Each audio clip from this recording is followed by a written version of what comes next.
falar de economia e de tecnologia, como a tecnologia transforma a nossa economia e muitas vezes passa desapercebido. Falar sobre esse tema hoje também é possível com base na própria tecnologia. Essa comunicação hoje que a gente faz com o público em geral, ela, há pouco tempo atrás, ela é restrita a relatórios escritos, análises escritas e conversas com pequenos grupos, um acesso pequeno a poucas pessoas. E hoje a própria tecnologia faz com que a gente possa falar sobre economia, sobre investimentos para um grande público. E quando a gente fala de economia, eu venho do mercado financeiro, muitos anos de experiência, apesar também de um pouco de experiência acadêmica, eu trago esse olhar prático para a economia, questionador, e acho que é um pouco disso que a tecnologia faz com que a gente questione também o nosso dia a dia e nosso mundo ao redor. E quando a gente fala de economia, a gente fala muito de PIB, né? Acho que a primeira variável econômica que vem na nossa cabeça, no dia a dia, nas nossas conversas, é falar de PIB, né? O Produto Interno Bruto. E o que é o PIB? O PIB é uma variável que foi criada, ficou mais popular ali depois da Segunda Guerra Mundial, e ela ganhou essa popularidade porque transmite duas informações de maneira simples para a população em geral, que é o tamanho da economia e o quanto ela cresce. Então, são duas informações que você consegue extrair bem dali, consegue comparar. Vários países adotaram essa medida de economia, né, através do PIB. E hoje vários órgãos internacionais usam também o PIB como sua principal medida para comparar os países, inclusive para determinar quem são países desenvolvidos e quem são aqueles países ainda em desenvolvimento. Então, a gente vê o FMI, o Banco Mundial, a OCDE, vários órgãos internacionais fazendo esse tipo de medida, olhando e analisando essa medida e comparando os países.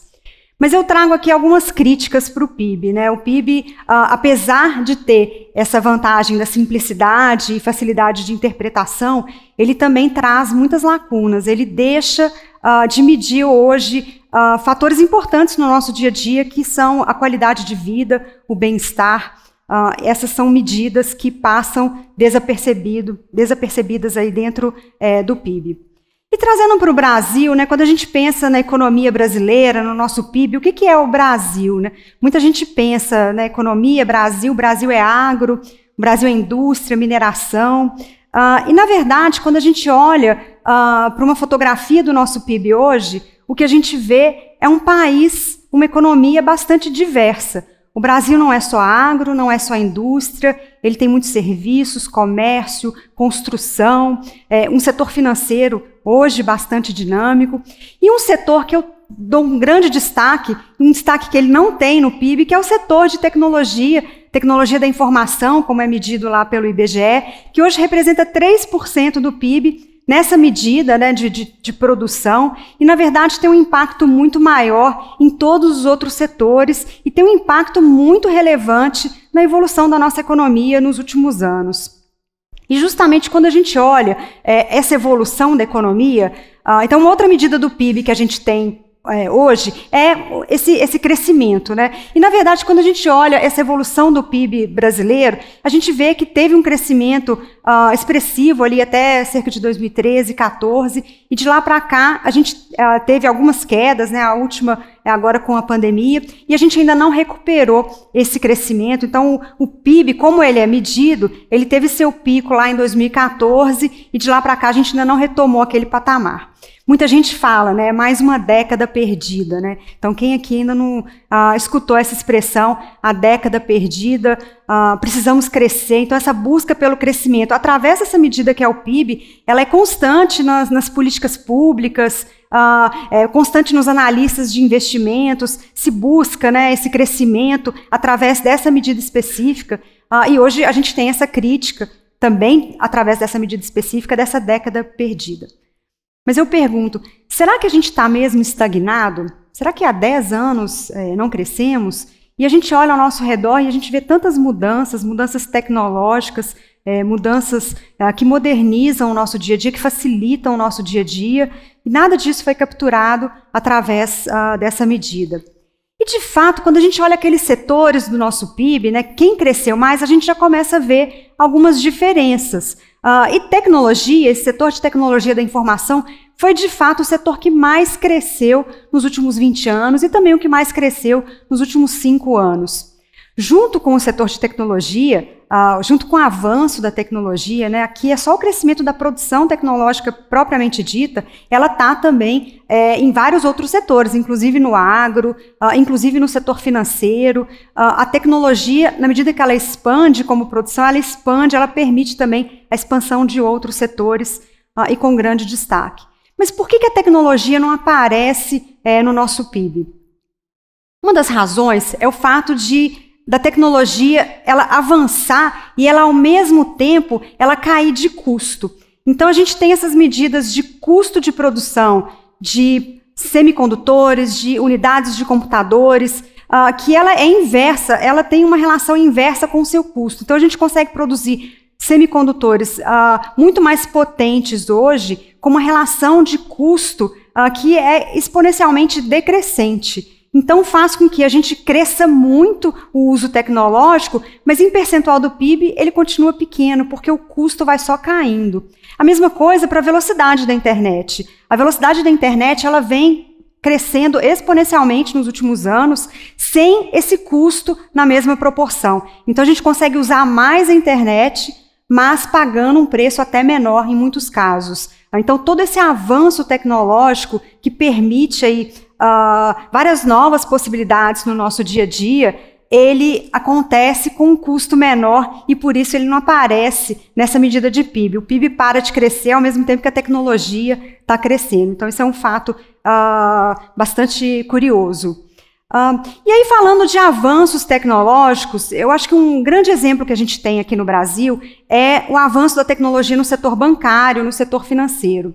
E uma curiosidade é que o setor bancário é onde a gente tem as nossas reservas de valores, né, o dinheiro, que ele é tão importante para a sociedade, e foi um dos primeiros setores onde a digitalização aconteceu mais rapidamente. Ou seja, existe uma confiança enorme da própria sociedade, de todas as pessoas, nessa digitalização das nossas reservas, né? Há muitos anos atrás, essas reservas eram guardadas fisicamente em ouro, e a gente usava o ouro para troca, né? O ouro depois foi substituído pelo papel, o papel moeda, e hoje ele foi substituído por bits em computadores, na nuvem.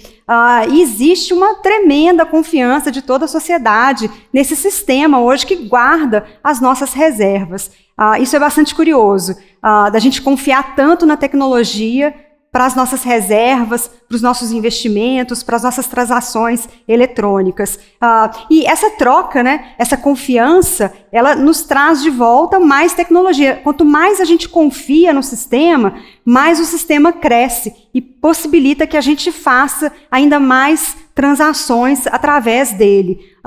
E se a gente pensar, o próprio uso do Internet Banking que surgiu, né, mais ou menos ali nos anos 2000, a internet surgiu na década de 90, no começo poucas pessoas confiavam, tinha medo. Quanto mais pessoas usam, mais possibilidades, mais características, mais avanços ele pode trazer para as pessoas. E a gente chega hoje nesse momento que o setor bancário ele está extremamente digitalizado no Brasil. A gente acompanha uma verdadeira revolução bancária. Começa lá, acho que nesse pequeno histórico, a gente lembra, né, que a revolução bancária ela tem uma base de tecnologia bancária no Brasil muito robusta, né, que começa lá na década de 70, com o uso dos primeiros mainframes nos bancos. A partir da década de 80, a gente começa a ter os microcomputadores também nas agências bancárias, e também no final dos anos 80, o primeiro meio de pagamento eletrônico, que era o cartão com a tarja magnética, que permitiu os caixas eletrônicos, que permitiu também essas primeiras transações eletrônicas que não eram físicas, né, via papel ou os cheques, né. E uma base importante para o avanço, a gente tem o Internet Banking também nos anos 2000, os primeiros contatos digitais com as agências bancárias, e a gente tem, além desse avanço que a gente chama de front, né, é o avanço do contato com o cliente, né, no sistema bancário, você tem um avanço enorme acontecendo por trás na rede bancária. E acho que o principal deles, né, começa ali nos anos 2000, que é a modernização do sistema brasileiro de pagamento, que unifica todas as transações e compensações bancárias, fazendo com que a compensação possa ser feita em todo o território nacional, em toda a rede, né, consolidando ali toda a rede bancária no Brasil. Você passa a poder compartilhar caixa eletrônico, poder fazer pagamentos de um banco em outro banco. Então, a modernização do sistema brasileiro de pagamentos em 2000, ela dá toda essa base para a revolução bancária que a gente vê de fato acontecendo nos últimos anos. E eu acho que em 2015 a gente tem a principal mudança hoje no nosso relacionamento com os bancos, com o setor financeiro, que é a conta digital. Muita gente não sabe, muita gente hoje tem uma conta digital e não dá valor, né, à facilidade que é abrir uma conta hoje sem ser fisicamente numa agência, mas até 2015, não muito tempo atrás, a legislação não permitia isso. Você, para abrir uma conta bancária, você tinha que ir até uma agência, levar seus documentos fisicamente e fazer uma assinatura num cartão de assinaturas na presença do gerente, né? Então, o gerente era obrigado a verificar que você era você mesmo e tudo aquilo era obrigado a ser feito presencialmente. A partir de 2015, a legislação mudou. Foi uma iniciativa dos próprios bancos. Alguns bancos aqui no Brasil levaram essa proposta para o Banco Central para que pudesse ser feita essa abertura de contas, não presencialmente, mas através de vídeo, através de um aplicativo, através de uma câmera de um celular. E aí foi criada essa conta digital. Hoje vai ter uma geração chegando aí que tem uma conta digital que nunca foi numa agência bancária, possivelmente nunca vá a uma agência bancária na vida, né? A agência bancária passa a ser ali parte da nossa história e não mais parte do dia a dia. E esse é mais um exemplo de transformação. Aquele tempo que a gente gastava antigamente numa agência bancária, numa fila de banco para pagar uma conta, o que a gente faz com aquele tempo hoje? Né? Então, essa revolução bancária, essa transformação bancária, ela vai muito além de simplesmente o uso do banco digital, do aplicativo de banco no nosso dia a dia. E alguns exemplos de transformação que não são capturadas pelo PIB, né, esse tamanho da nossa economia, está na segurança, está na nossa comodidade, está na eficiência do nosso dia a dia, está na nossa produtividade e também está no custo. O custo de transações financeiras ele tem uma queda enorme nos últimos anos por conta dessas facilidades. Um dos destaques aqui, que é a produtividade, muita gente fala que a tecnologia, o uso de tecnologia, né, o exemplo aí de uso de aplicativos de banco para fazer transações que antes a gente perdia mais tempo fazendo, ele poderia aumentar a produtividade da nossa economia. A gente ainda não tem esse dado, né, de produtividade crescendo no Brasil, e aí se questiona se a tecnologia realmente traz produtividade. Mas eu trago um outro questionamento, porque às vezes o tempo que a gente gastava numa fila de banco, por exemplo, numa transação de investimento, numa análise de um investimento, numa decisão de investimento, hoje a gente não gasta aquele tempo necessariamente produzindo outra coisa, mas sim passando mais tempo com a família, passando um tempo de lazer, passando um tempo no TikTok, no Instagram, mas a gente está usando esse tempo para outras coisas que não necessariamente estão sendo medidas pelo PIB. Então a gente não pode descartar a melhoria que a gente tem com o avanço tecnológico, que abre espaço na nossa vida para a gente fazer outras coisas. As outras coisas que estamos escolhendo, que escolhemos fazer, não necessariamente significa produzir mais, né, e gerar mais renda, e gerar mais produção. Isso pode passar desapercebido no PIB. Agora, uma outra mudança que essa a gente começa a perceber são novas formas de fazer negócio. A mudança nas transações financeiras, não só com a conta digital e principalmente com o Pix. O Pix é uma verdadeira revolução bancária. Ele traz uma maneira de fazer transação eletrônica que é extremamente democrática e revolucionária, até para outros países. Poucos países têm sistemas como o Pix, que você consegue fazer esse tipo de transferência imediata, eletrônica, qualquer dia da semana, em qualquer horário. É realmente revolucionário. E essa maneira de você fazer esse tipo de transação bancária, de ter esse acesso, né, você tem acesso à sua conta ali, praticamente hoje você não precisa mais carteira, né? De novo, carteira vai virar também um item de museu muito em breve, né? Com o celular você carrega ali todas as suas informações, faz todas as suas transações, investimentos, enfim. É realmente uma mudança muito impressionante na nossa economia. E ela vem trazendo essa mudança nas formas da gente fazer negócio, né? Novos negócios começam a surgir com as plataformas digitais e com o meio de pagamento eletrônico. E não só negócios que envolvem vendas de mercadorias, né, através de contas em redes sociais, mas negócios que vão até em prestação de serviço, um atendimento psicológico feito de maneira digital, com uma transação eletrônica por trás. Então você permite hoje, a tecnologia permite hoje que novos negócios se transformem, se tornem mais dinâmicos, que façam com que a economia cresça ainda mais no futuro, mas não necessariamente esse crescimento como ele é medido pelo PIB. Mas a gente tem hoje algumas indicações de algumas mudanças importantes. E eu deixo aqui esse dado, que é um dado de emprego bastante recente. A gente, no ano de 2022, viu um crescimento muito acelerado da geração de empregos. A gente viu mais ou menos 5 milhões de novas vagas sendo geradas em menos de 6 meses, praticamente. Hoje, o Brasil chegou ao número de 98 milhões de pessoas empregadas, um número recorde da série histórica.